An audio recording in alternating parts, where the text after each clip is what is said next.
Olá, sejam todos muito bem-vindos a mais um vídeo do nosso canal, Estudos e Mensagens para o Tempo do Fim. Meu nome é Antônio e hoje falaremos sobre um período de 1000 anos e a terceira vinda de Cristo. Quando ocorrerá este período de 1000 anos? Onde estaremos neste período? E como estará o mundo durante este período? São as respostas que daremos hoje através da palavra do Senhor. E como vamos abrir a sua palavra, precisamos de ajuda. Vamos orar?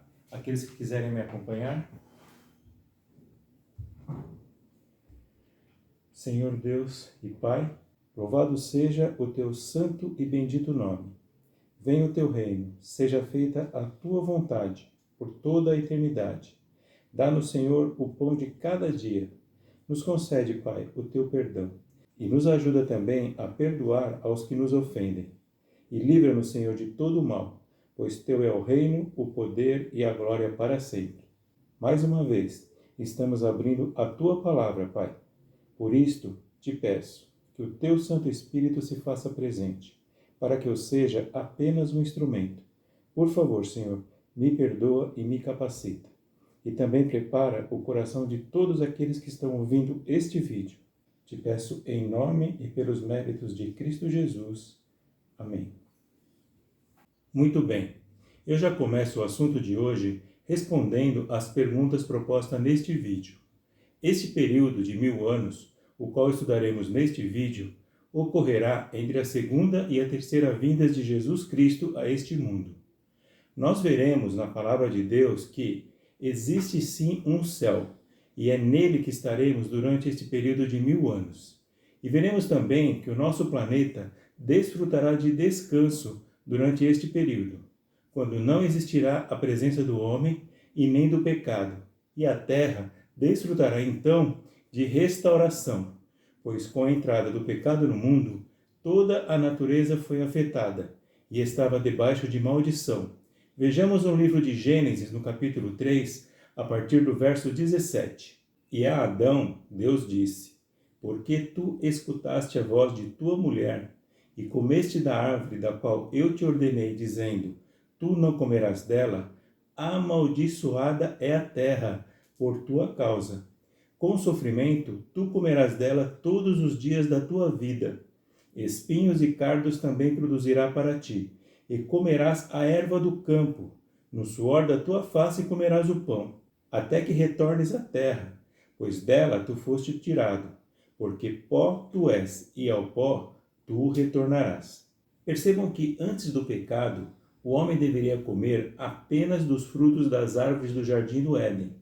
Mas, após o pecado, o homem passaria a comer também da erva do campo. Isso, infelizmente, não será assunto para agora. Mas teremos uma série sobre saúde, quando teremos a oportunidade de abordar esses assuntos. Bom, eu costumo dizer que os assuntos de nosso Deus costumam se apresentar aparentemente muito complexos. No entanto, se buscarmos as respostas na palavra do Senhor e deixarmos de lado alguns falsos conceitos que aprendemos durante a nossa vida, tenho certeza, tudo ficará muito simples de entender. Nosso texto principal de hoje será o capítulo 20 do livro de Apocalipse. Vejamos a partir do verso 1. E eu, no caso aqui João, vi um anjo descer do céu, tendo a chave do abismo sem fundo e uma grande corrente na sua mão. E ele prendeu o dragão, a antiga serpente, que é o diabo e Satanás, e amarrou-o por 1000 anos, e lançou-o no abismo sem fundo, e ali o encerrou, e pôs um selo sobre ele, para que ele não mais enganasse as nações, até que os 1000 anos se cumprissem, e após isso, ele deverá ser solto por um pouco de tempo. Aqui vemos que o diabo será preso por 1000 anos, e isso porque os salvos serão levados com o Senhor para o céu, e os perdidos estarão dormindo, aguardando a terceira vinda de Cristo, após os 1000 anos, quando serão julgados. Essa prisão na qual Satanás se encontra será circunstancial, pois não terá a quem possa tentar. Quanto ao selo que é posto sobre o dragão, neste caso específico, representa um limite de Deus, e também um período para que Satanás reflita sobre a sua própria obra. No entanto, estudaremos em uma outra oportunidade sobre o selo de Deus e o selo da besta, os quais estão relacionados especificamente à verdadeira e à falsa adoração. Verso 4. E eu vi tronos, e assentaram-se sobre eles, e julgamento foi-lhes dado. E eu vi as almas daqueles que foram decapitados pelo testemunho de Jesus, e por causa da palavra de Deus, e que não haviam adorado a besta, nem a sua imagem, e nem haviam recebido sua marca em suas testas ou em suas mãos. E eles viveram e reinaram com Cristo durante 1000 anos. Mas os demais mortos não reviveram, até que os 1000 anos findassem. Esta é a primeira ressurreição. Ou seja, durante esses 1000 anos em que os salvos estarão no céu, esses mesmos salvos se assentarão sobre tronos e serão colocados na condição de juízes, para que julguem aos que lá não estarão, tanto aos perdidos quanto o próprio Satanás e seus anjos. Percebam que estaremos a julgar as decisões tomadas pelo próprio Deus, quanto aos que se salvaram e os que se perderam. E estes salvos são aqueles que, por causa do testemunho de Jesus e da palavra de Deus, foram perseguidos, e muitos deles foram até mortos. No entanto, não adoraram a besta nem a sua imagem, nem receberam a sua marca em suas testas ou em suas mãos, e por isso eles viverão eternamente e reinarão com Cristo durante estes 1000 anos. Esta é a primeira ressurreição. Veremos também em estudos futuros o que significa essa marca, que será colocado nas testas ou nas mãos daqueles que adoram a besta e a sua imagem. Verso 6.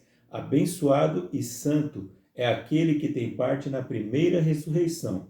Sobre estes, a segunda morte não tem poder, mas eles serão sacerdotes de Deus e de Cristo, e reinarão com ele 1000 anos. Sabem, este período de 1000 anos será necessário para que possamos compreender o porquê de muitas daquelas pessoas as quais amamos não estarem lá. Certamente não será porque o Senhor não quis, pois, por intermédio do que Cristo fez pela humanidade, o preço pago certamente foi suficiente para o resgate de todos. Infelizmente, mesmo com o infinito poder que Deus possui, ele tem um limite, ao qual ele não ultrapassa: a vontade pessoal de cada ser humano que ele criou, pois fomos criados como seres racionais e com liberdade de consciência, ou livre-arbítrio, e cabe a cada um de nós uma escolha, pois no céu certamente não haverá ninguém que lá esteja de forma obrigada. Certamente, tudo o que é necessário para a salvação de cada um de nós está sendo feito pelo Criador. Tudo o que depender dele não deixará de ser feito. É como está escrito no Evangelho de João, no capítulo 3, a partir do verso 16, mas vamos acompanhar até o verso 21. Porque Deus amou tanto ao mundo que ele deu o seu Filho unigênito, para que todo o que nele crê não pereça, mas tenha a vida eterna. Porque Deus não enviou o seu Filho ao mundo para condenar o mundo, mas para que o mundo possa ser salvo através dele. Quem crê nele não é condenado, mas quem não crê já está condenado, porque não creu no nome do unigênito Filho de Deus. E a condenação é esta, que a luz veio ao mundo, e os homens amaram mais as trevas do que a luz, porque os seus atos eram maus. Porque todo aquele que faz o mal odeia a luz, e não vem para a luz, para que os seus atos não sejam reprovados. Mas quem pratica a verdade vem para a luz, para que os seus atos possam ser manifestos, pois eles são forjados em Deus. Não se permitam ser enganados. O Senhor é bom, pois a sua misericórdia dura para sempre. É verdade, ele é fiel, mas também é justo. Vejamos alguns versos dos capítulos 4 e 25 do profeta Jeremias, que mostram como ficará a terra durante estes 1000 anos. Jeremias capítulo 4, verso 21 diz: Até quando verei o estandarte e ouvirei o som da trombeta? Pois meu povo é tolo. Eles não me conhecem, eles são filhos insensatos e nenhum entendimento eles têm. Eles são sábios para fazer o mal, porém para fazer o bem eles não têm conhecimento. Eu observei a terra, e eis que era sem forma e vazia, e os céus não tinham luz. Eu observei os montes, e eis que tremiam, e todas as colinas estremeciam. Eu observei e vi que nenhum homem havia, e todos os pássaros dos céus haviam fugido. Eu observei e vi que o lugar frutífero era um deserto, e todas as cidades dali estavam demolidas à presença do Senhor, e por sua violenta ira. Percebam que sem a presença dos salvos, a terra ficará como antes da criação deste mundo. Em Jeremias, no capítulo 25, o verso 33 diz: E serão os mortos do Senhor naquele dia, desde uma extremidade da terra até a outra extremidade da terra. Eles não serão lamentados, nem reunidos, nem enterrados. Eles serão esterco sobre o chão. E as pacíficas habitações estão derrubadas por causa da violenta ira do Senhor. Saibam que os que não forem transformados com a segunda vinda de Cristo não suportarão a luz manifestada pela presença do Senhor. Misericórdia. Verso 7. E quando completarem-se os 1000 anos, Satanás será solto de sua prisão e sairá para enganar as nações que estão nos 4 cantos da terra, Gog e Magog, para as ajuntar em batalha, cujo número é como a areia do mar. Na Bíblia, Gog e Magog representam os inimigos do povo de Deus. No fim dos tempos, esses inimigos se reunirão para lutar contra o povo de Deus, tentando destruí-lo. Mas no fim, Deus trará vitória e destruirá todos os inimigos. O capítulo 38 do livro de Ezequiel fala de uma profecia contra Gog, terra de Magog, onde este povo lidera um exército que pretende atacar o povo de Deus. A palavra do Senhor não especifica a região geográfica onde esse povo poderia se encontrar. Diz apenas que esses inimigos vêm do norte. O capítulo 11 do livro de Daniel mostra um conflito entre o rei do norte e o rei do sul. O reino do norte, nas profecias de Daniel, é representado pela Babilônia, que possui um sistema religioso, ainda que não adorasse o Deus Criador. Já o rei do sul, nas profecias de Daniel, é representado pelo Egito, que não acreditava que existisse um Deus Criador, mas que os faraós ocupavam o lugar desse Deus, representando assim o ateísmo. Agora, percebam que, geograficamente, Jerusalém fica no meio deste conflito, tendo Babilônia ao norte e o Egito ao sul, ambos seus inimigos.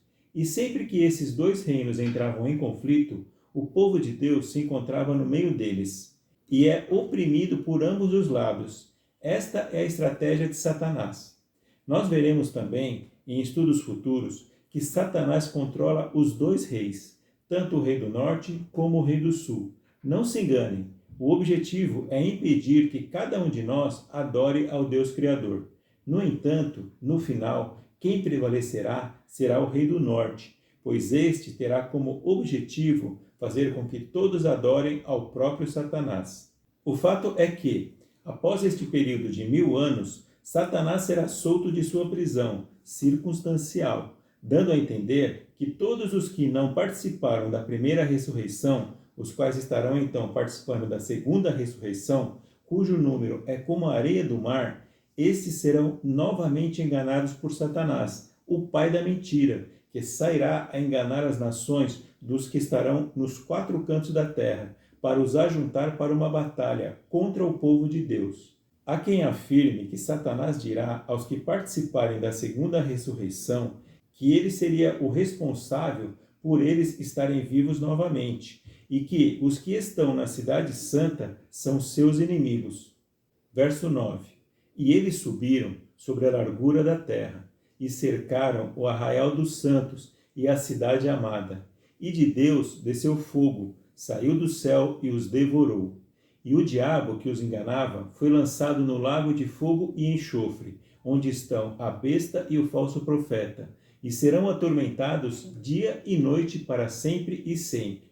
E eu vi um grande trono branco, e aquele que estava sentado sobre ele, de cuja face a terra e o céu fugiram, e não se achou lugar para eles. E eu vi os mortos, pequenos e grandes, em pé diante de Deus, e os livros foram abertos. E outro livro foi aberto, que é o livro da vida.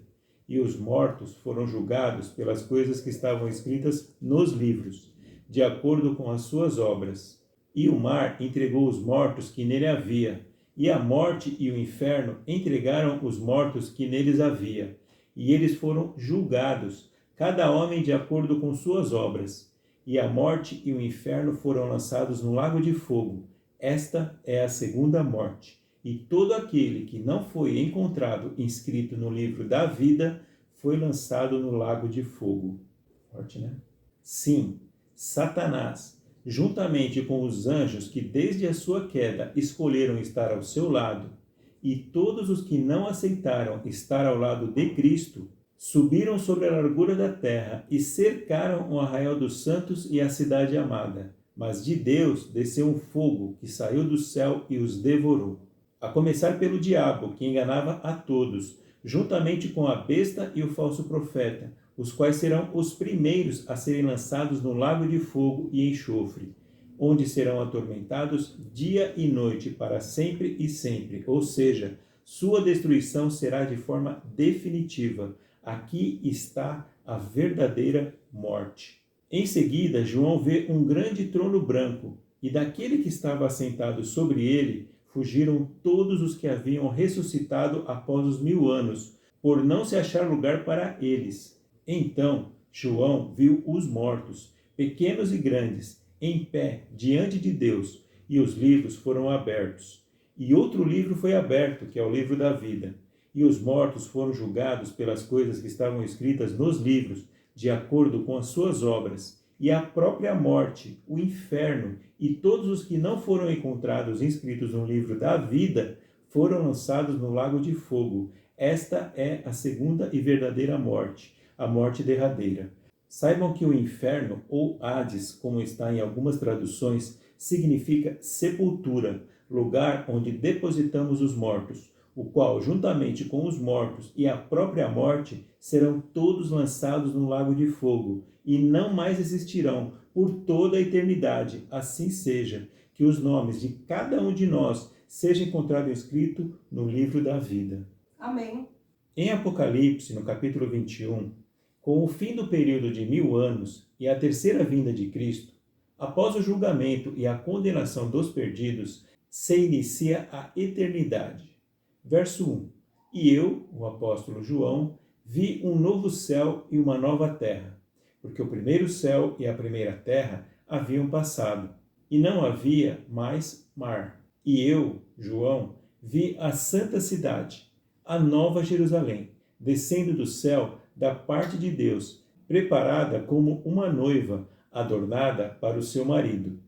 Este versículo mostra algo que eu penso que a maioria de vocês possivelmente ainda não tenham ouvido falar, que é sobre a noiva, a esposa do Cordeiro, a grande cidade, a Santa Jerusalém, seu formato, suas medidas, enfim, como ela é. Mas para isso precisaremos avançar um pouco até o verso 9. E veio a mim um dos 7 anjos, que tinham as 7 taças cheias das 7 últimas pragas, e falou comigo, dizendo: Vem aqui, mostrar-te-ei a noiva, a esposa do Cordeiro. E levou-me em espírito a uma grande e alta montanha, e mostrou-me aquela grande cidade, a Santa Jerusalém, descendo do céu da parte de Deus, tendo a glória de Deus, e a sua luz era semelhante à mais preciosa pedra, semelhante à pedra de jaspe, clara como um cristal, e tinha um muro grande e alto, e tinha 12 portões, e nos portões 12 anjos, e nomes inscritos sobre eles, que são os nomes das 12 tribos dos filhos de Israel, as quais estão descritas no capítulo 7 de Apocalipse, nos versos de 5 a 8, o que estudamos no nosso segundo vídeo, sobre a cronologia profética dos descendentes de Israel, lembram? Verso 13. Ao leste, 3 portões, ao norte, 3 portões, ao sul, 3 portões, a oeste, 3 portões. E o muro da cidade tinha 12 fundamentos, e neles os nomes dos 12 apóstolos do Cordeiro.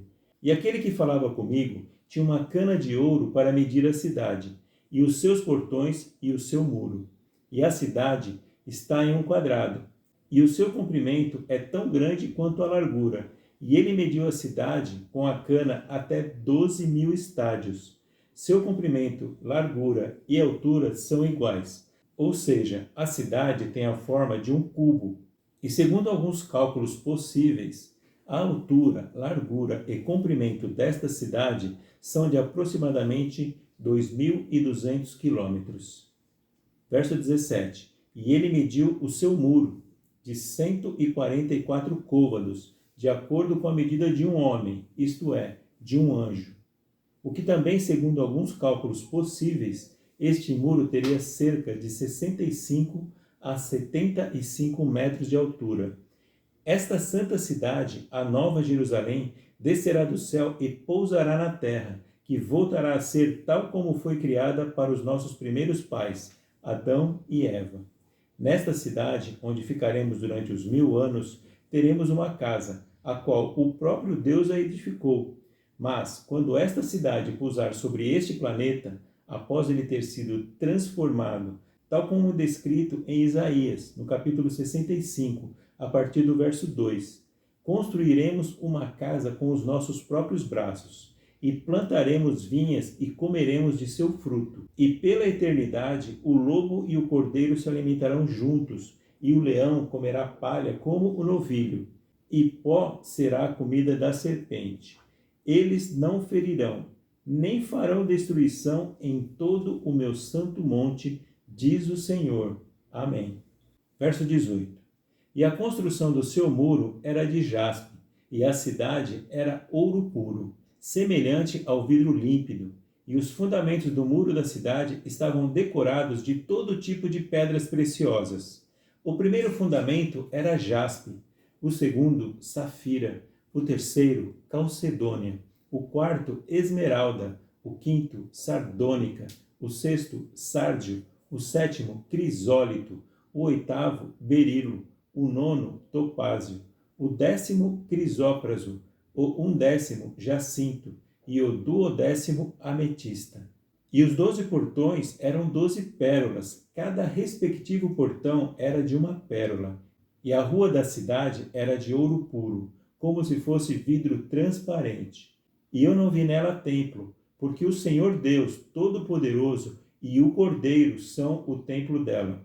E a cidade não tem necessidade de sol, nem de lua, para que nela brilhe, porque a glória de Deus a iluminou, e o Cordeiro é a sua luz. Não que o sol e a lua não mais existirão, mas não haverá mais a necessidade deles para iluminação, pois tanto o Senhor Deus, o Todo-Poderoso, quanto o Cordeiro, o próprio Jesus Cristo, irão morar conosco. Que privilégio, hein? Verso 24. E as nações daqueles que são salvos andarão em sua luz, e os reis da terra trazem-lhe sua glória e honra.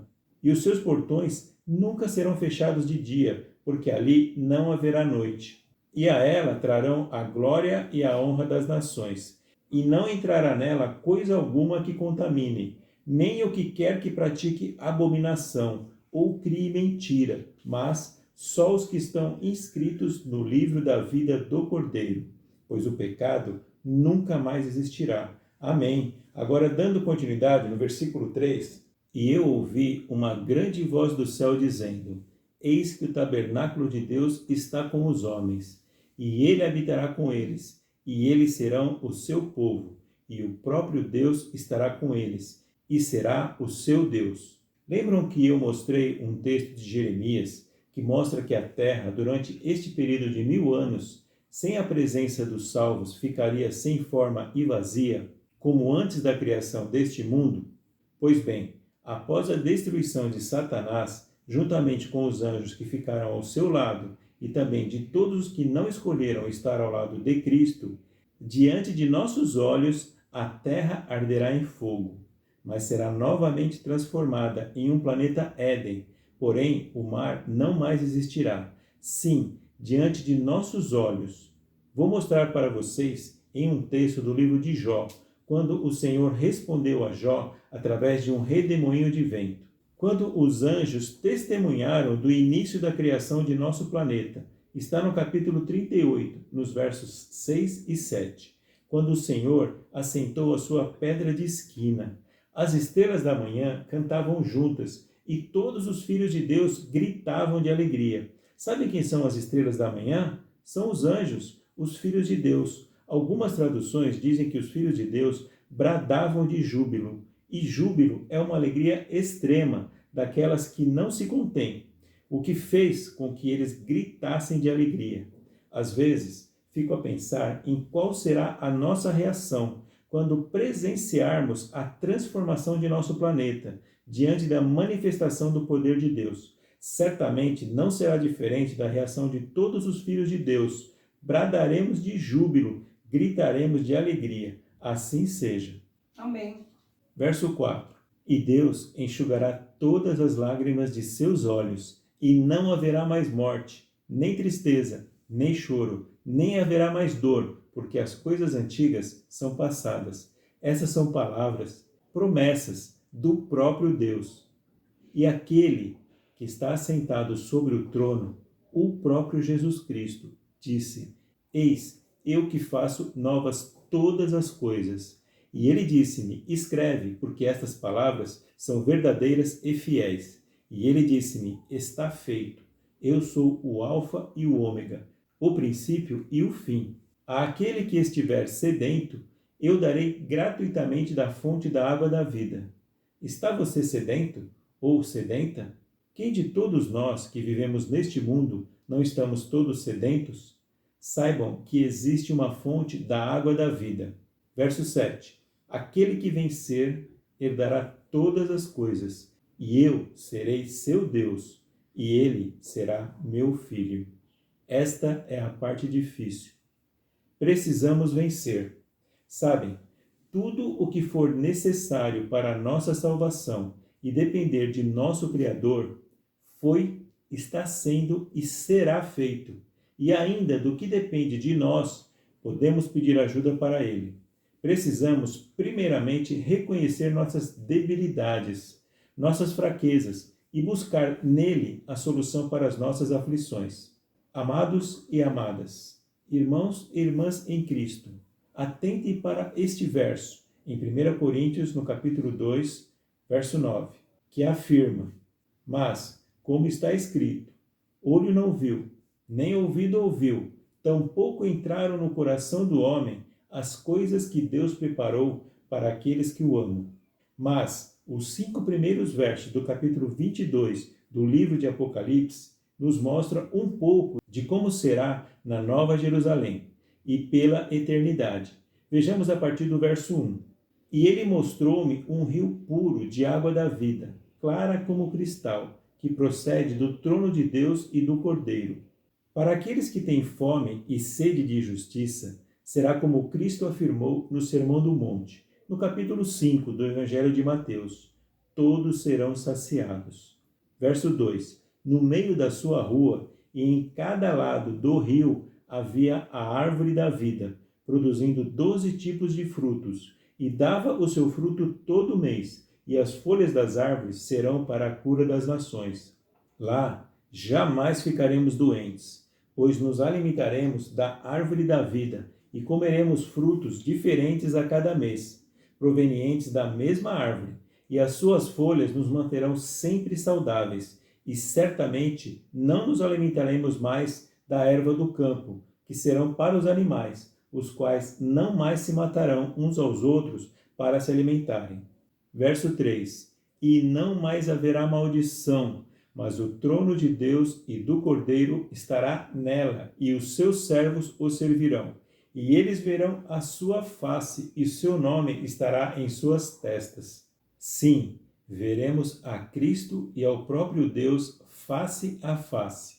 E o nome de Deus estar escrito em sua testa significa estar em sua consciência. Verso 5. E ali não haverá noite, e eles não necessitarão de lâmpada, nem da luz do sol, porque o Senhor Deus os ilumina, e eles reinarão para sempre e sempre. Sim, moraremos com o próprio Deus e com o Cordeiro, Jesus Cristo. Sabem, eu particularmente não creio que um ser humano fosse capaz de escrever o que está escrito na palavra de Deus. Nem sequer imaginar o que esta palavra descreve. Ao se ter contato com a Bíblia, se tem contato com o próprio Criador, e é impossível que quem o faça não seja transformado. No Evangelho de Mateus, no capítulo 11, no verso 28, disse Jesus: Vinde a mim, todos vós que estáis cansados e sobrecarregados, e eu vos darei descanso. Tomai sobre vós o meu jugo e aprendei de mim, pois eu sou manso e humilde de coração, e encontrareis descanso para as vossas almas. Porque o meu jugo é suave e o meu fardo é leve. Na epístola de 1 João, no capítulo 5, o verso 3 diz: Porque este é o amor de Deus, que guardemos os seus mandamentos, e os seus mandamentos não são pesados. O Evangelho de João, no capítulo 4, o verso 15 diz: Se vós me amais, guardai os meus mandamentos. Do mais, façamos como o apóstolo Paulo, descrito em 1 Timóteo, no capítulo 4, no verso 7. Paulo se despede assim: Combati o bom combate, terminei a minha carreira, guardei a fé. Assim seja. No próximo vídeo, o meu menino, o Mateus, estará falando sobre o capítulo 9 do livro de Daniel. E no meu próximo vídeo estarei falando sobre os mandamentos de Deus. Oremos. Senhor, toda honra, toda glória, toda adoração e toda oração sejam tributadas somente a Ti, Pai, pois só o Senhor é digno, pois Tu é o Deus Criador, a quem tudo pertence. Neste momento, reconhecemos que somos indignos, falhos, e suplicamos o Seu perdão e também as Suas bênçãos. Se com cada um de nós, concede a cada um o Teu Santo Espírito. Te pedimos pelos méritos de Cristo Jesus. Amém.